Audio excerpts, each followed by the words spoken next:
Deep within the Colorado Rocky Mountains was an orphanage that was ran by a group of nuns that only adopted out possessed children.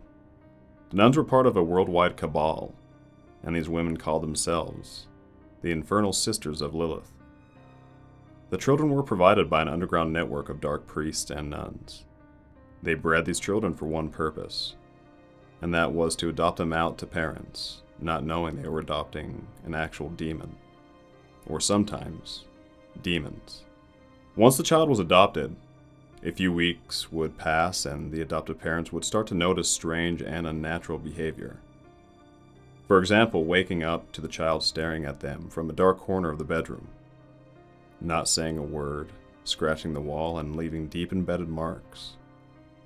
At first, they assumed it was sleepwalking induced by stress and a new place, until the child's eyes would change to a pitch black. No white showing, just blackout eyes.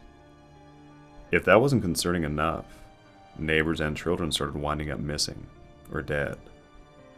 One example was when one of the neighbors and their whole family were found bound and taped to the seat of the family van in the garage, while the car exhaust was left running all night. The police labeled it as a suicide, but you could tell that even law enforcement didn't believe that scenario and were genuinely concerned.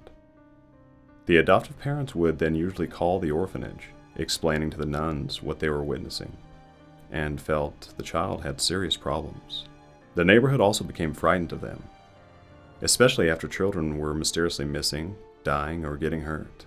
The parents would confront the adopted child.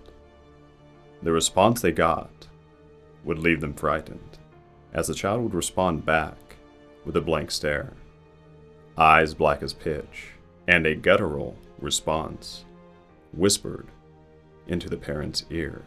"I am Legion." The orphanage would respond by saying they needed to be more patient with the child's behavior, and they were just adjusting to this new worldly environment. The parents didn't quite know what that meant, but were deeply concerned for their lives and completely unaware they were raising a demon. The parents faced their final demise days later, and were eventually found by concerned neighbors that hadn't heard or seen them in days. Stuffed in a garage freezer, the couple were found frozen with an expression of fear on both of their faces. The child was found not responsible, and was taken back to the orphanage shortly after, awaiting for their next adoptive family.